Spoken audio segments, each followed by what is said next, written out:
아무리 관심이 없어도 이거에 안 설레는 남자 없을걸요? 안녕하세요. 다소 하찮은 이야기 석굴입니다. 오늘은 여자 입장에선 의외로 별거 아닌 것 같지만 남자 입장에선 거의 고백까지를 망설이게 되는, 남자를 찐으로 설레게 하는 여자의 행동 4가지를 말씀드리겠습니다. 미리 말씀드리지만 남자가 여자에게 설레이는 구간은 절대 거창하거나 대단한 것들이 아닙니다. 의외로 대다수의 심쿵 포인트들은 이처럼 예상치 못한 곳에서 큰 임팩트로 다가오곤 하죠. 그럼 거두절미하고 바로 들어가 보겠습니다. 우선 첫 번째, 아무렇지도 않게 내가 먹던 걸 먹을 때. 물론 그렇다고 해서 이미 입으로 들어갔던 빨대나 수저를 구태여 다시 본인 입으로 가져가는 그런 만행을 저질러선 안 됩니다. 그 정도가 되려면 아무리 못해도 이미 두 사람의 관계가 최소 연인쯤은 되어야 할 수 있는 스킨십이기에 혼동해서는 안 돼요. 가장 적절한 선은 가볍게 한 입 베어 먹을 수 있는 아이스크림이나 떠먹을 수 있는 음식, 혹은 그가 먹던 컵을 다른 방향으로 돌려 마시는 정도가 제일 효과적이면서도 부담도 되지 않는 선입니다. 아니면 역으로 내가 마시던 컵이나 아이스크림을 먹어볼래 하면서 권유하는 것도 나쁘지 않아요. 대체적으로 이러한 행동들은 단기간에 상대로 하여금 친밀감을 느끼게 만들면서도 암묵적으로 난 너에게 아무런 벽이 없어, 나는 네 편이야 하는 심적 안정감을 주는 기능을 하기도 하거든요.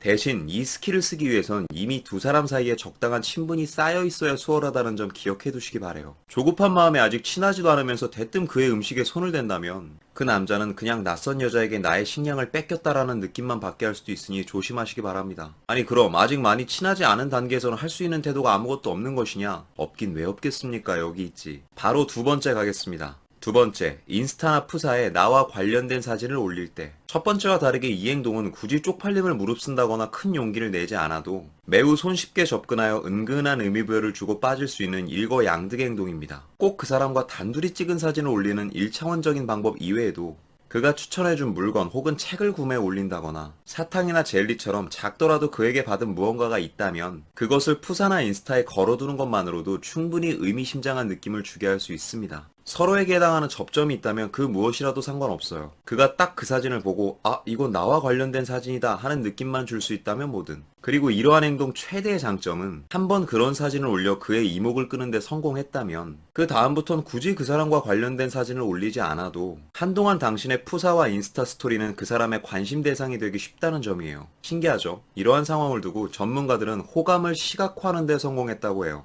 또 한 번 시각화된 호감은 이후에도 계속 확인하고 싶어지는 요상한 심적 호기심을 주기도 합니다. 설령 그 대상이 당신에게 전혀 관심이 없을지언정 혹시나 하는 마음은 어쩔 수가 없거든요. 특히나 남자들에겐 더더욱. 꼭 한 번쯤은 써먹어 보시기 바래요. 나름 고전적인 방법이긴 한데 아직까지도 큰 오차 없이 두루두루 잘 먹히는 방법입니다. 자, 그럼 이쯤에서 간접적인 자극은 이제 끝내고 슬슬 직접적인 자극도 한번 줘볼까요? 세 번째, 예상치 못한 스킨십. 잠깐 이걸 설명드리기 전에 먼저 하나 짚고 넘어가고 싶은 게 있습니다. 참 아직도 많은 분들께서 다른 이론들은 전부 받아들이시고 실행도 하고 하시는데 유독 이 스킨십에 관한 이야기만 나오면 다들 엄청 어려워하는 게 보이더라고요. 많은 이유가 있겠지만 제가 보기엔 그냥 이 스킨십이라는 단어 자체가 주는 부담감 때문인 것 같아요. 그러니 우리는 먼저 이 스킨십의 정의부터 다시 잡고 가겠습니다. 그냥 잠깐 만지는 거예요.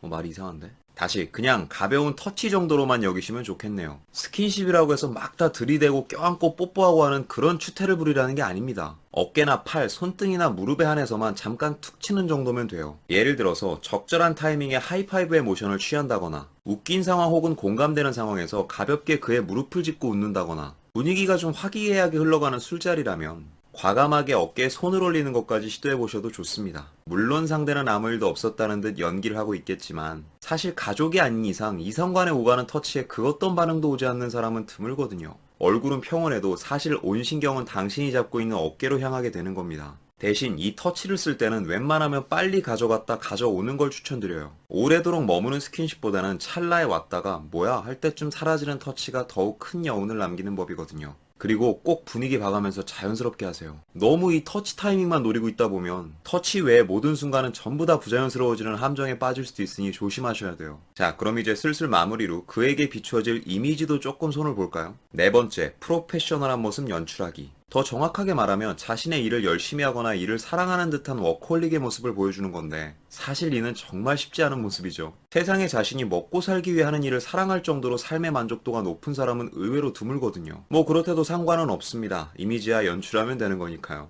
사실 일에 대한 열중도란 그 사람이 직접 당신의 회사로 찾아와 견학이라도 하지 않는 이상 본인이 본인 스스로 말하는 것들로밖엔 추측할 도리가 없거든요. 그리고 일을 연출하는 방법이란 생각보다 매우 단순하면서도 더럽게 유치합니다. 그저 지금 하고 있는 일의 업무가 바쁜 척, 연구하는 척, 시간이 모자라는 척, 그래서 답장이 늦어지는 척 등등. 말하는 것에 따라 이미지는 얼마든지 만들어낼 수 있다는 뜻이에요. 그래서 때론 하는 일이 전혀 없는 사람이 괜히 바쁜 척을 해서 밀당을 하는 것도 시중에 흔히 볼 수 있는 모습이죠. 뭐 그렇다고 너무 거짓말을 해대면 금방 들통이 나겠지만 최소한 내가 무언가에 열중하고 있는 듯한 모습을 보인다는 건 매우 중요한 요소라 생각합니다. 왜냐? 이는 그저 내가 바쁜 사람이라는 걸 일러주는 기능을 벗어나 상대에게 무의식 중 당신의 자존감과 가치를 보여주는 일종의 어필이 되기 때문입니다. 또한 모름지기 사람이라면 자존감과 가치를 지니고 있는 사람에겐 결코 만만하게 대할 수 없습니다. 그런데 간혹 이 자존감에 대한 어필을 잘못 전달하는 분들이 계세요. 예를 들어 묻지도 않았는데 대뜸 과거에 자신이 만났던 능력 있고 화려한 남자들의 특징을 열거하는 사람이 있는가 하면 현재 내가 원활히 교류 중인 다른 남사친들과의 친분을 과시하는 분들도 계시죠.